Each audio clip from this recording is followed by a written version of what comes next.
Imagine for years you've been locked in your own home, chained, starved, and forced to believe the outside world is a dangerous place. Until one morning,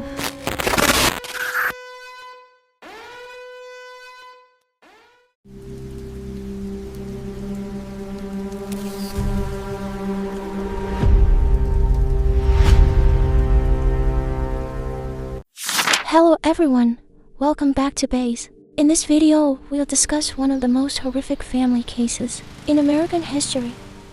A true story that shows how 13 siblings lived in fear, hunger, and isolation for years, while the outside world thought they were just another happy family.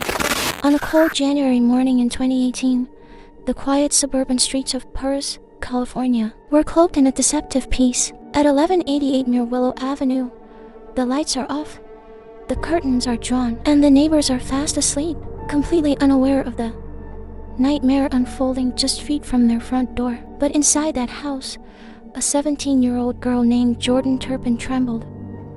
For years, she had lived in a world of shadows, filth, and terror. For years, she had been told that the world outside was a place of evil and that her parents were her only protectors. But on this morning, the fear of staying finally outweighed the fear of leaving. For years, she had been told that the world outside was a place of evil and that her parents were her only protectors. But on this morning, the fear of staying finally outweighed the fear of leaving. Jordan crawled through a window she had managed to unlatch, her heart hammering against her ribs like a trapped bird. She wasn't just running for her own life, she was running for the 12 siblings she had left behind in the darkness. This is 911. Do you have an emergency? He didn't know where he was. He didn't know how to use a map. All he had was a deactivated cell phone he found at home, which could still make one particular type of call. When the 911 operator answered, they didn't hear a typical teenager. They heard a voice that sounded like a child's, thick with confusion and desperation. "I just ran away from home," she whispered.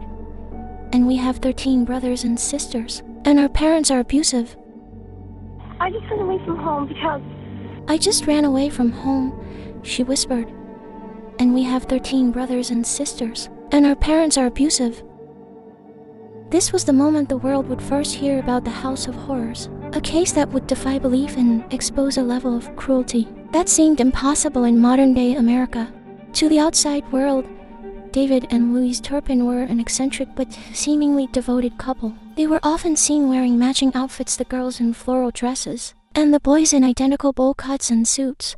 They were the kind of family that visited Disneyland, posing for photos in front of Sleeping Beauty's castle, all smiles and coordinated colors. David was a computer engineer who had worked for high-profile aerospace companies like Lockheed Martin and Northrop Grumman. He earned a comfortable 6-figure salary, enough to support a large family. Louise was a stay-at-home mother.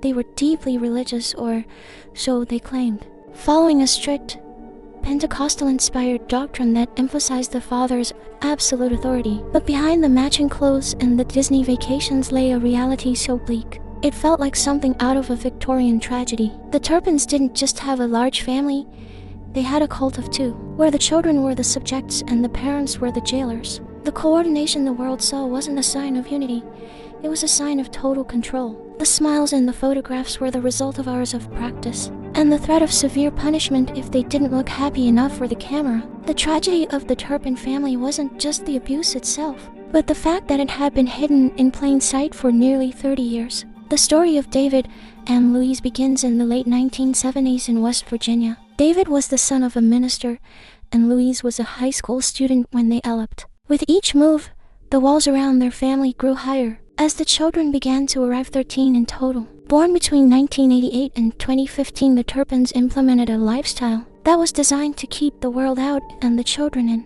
They chose to homeschool their children, a decision that allowed them to avoid the oversight of the public school system. In the eyes of the state of California, the Turpin home was Sandcastle Day School, a private institution where David was the principal and the children were the students. In reality, no schooling took place. The children were barely literate. Some didn't know what a pill was, and many had no concept of the basic world around them.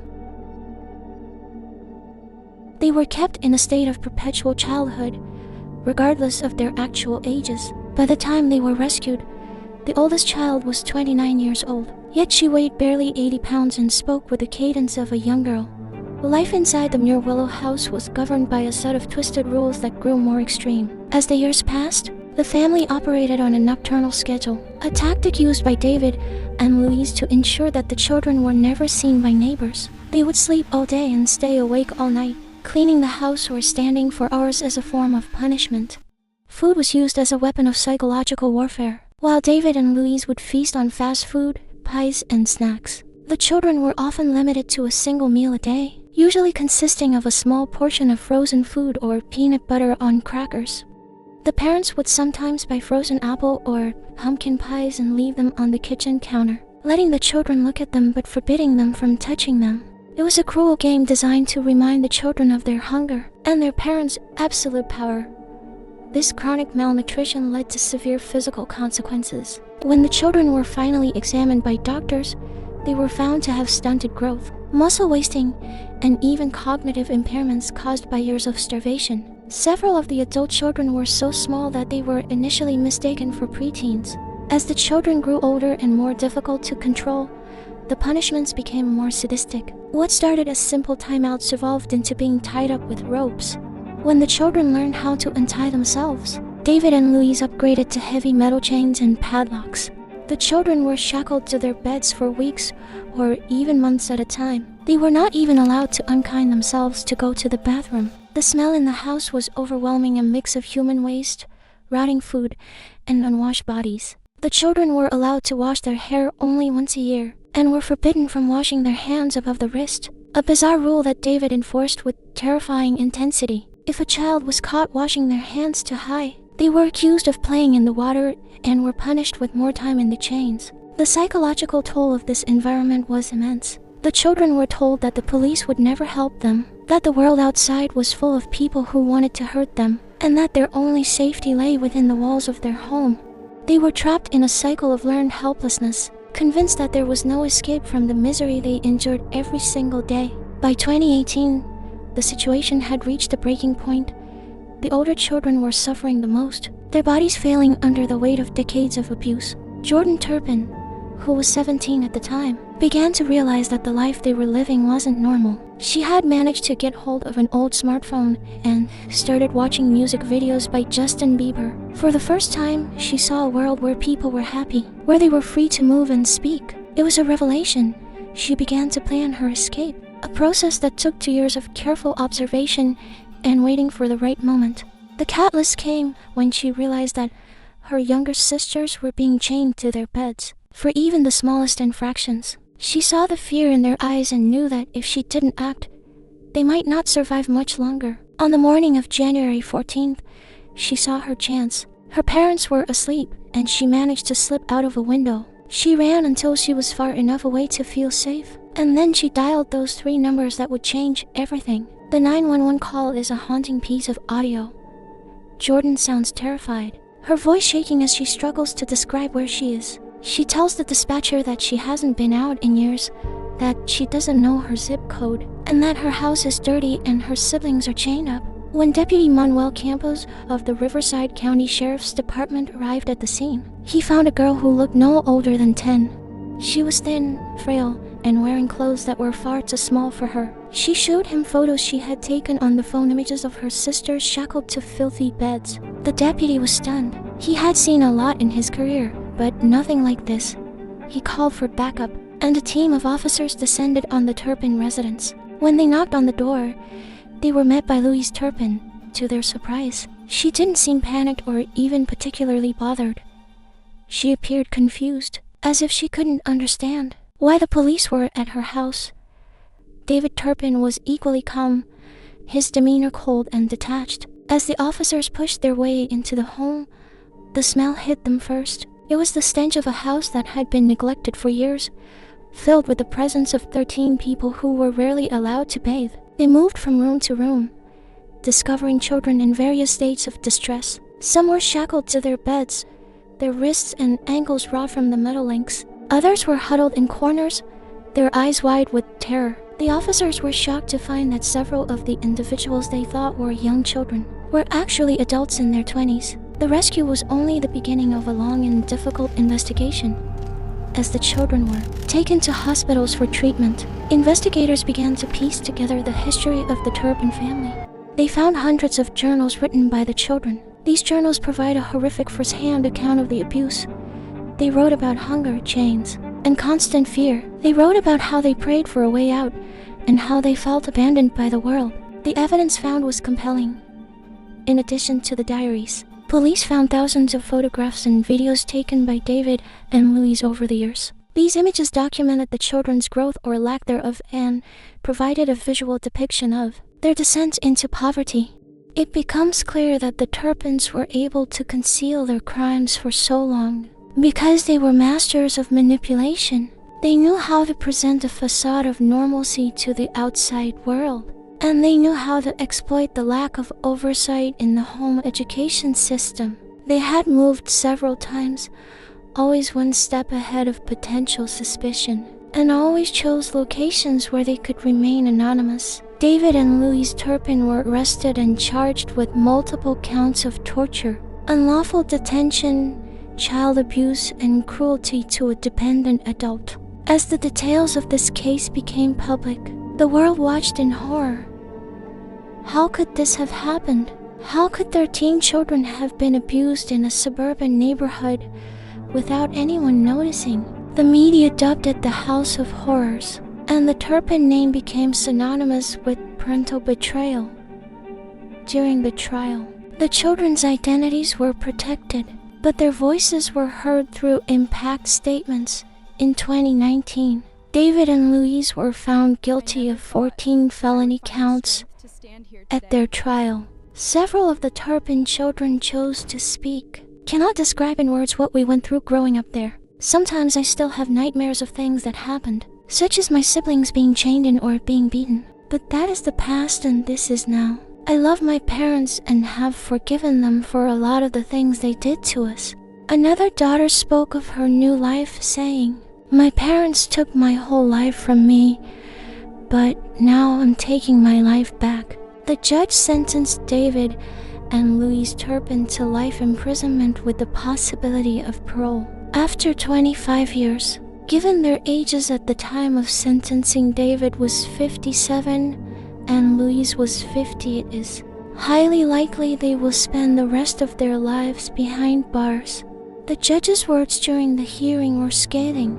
He told the couple that their children were a gift and that they had treated them with cruelty and a lack of compassion. He noted that the only reason the children hadn't suffered more severe damage was because of their own strength and their bond with each other. But that wasn't the end of the story. For the Turpin siblings, the road to recovery was just beginning. They had spent their entire lives in a vacuum, and the transition to the modern world was jarring. They had to learn everything from scratch: how to handle money, how to use a microwave, how to interact with people who weren't their tormentors. They were thrust into a spotlight they never asked for, and the system that was supposed to protect them failed them once again. In the years following their rescue, it was revealed that the Turpin siblings faced significant challenges in the foster care and social services system. Despite millions of dollars in donations pouring in from around the world, many of the siblings struggled to find stable housing and access funds intended for their care. Some were placed in foster homes where they allegedly suffered further abuse and neglect.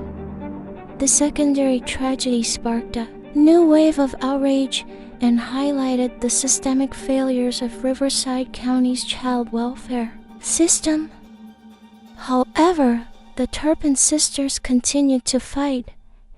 Jordan Turpin, the girl who managed to escape through the window, became a public figure, using her platform to advocate for other victims of abuse. She and her older sister, Jennifer, gave an emotional interview to Diane Sawyer, in which they recounted their journey from the House of Horrors to a life of freedom. Their courage in sharing their story helps raise awareness of gaps in homeschooling laws and the need for better oversight to protect vulnerable children. The Turpin family's case is a grim reminder of how easily abuse can be hidden behind a veil of normalcy.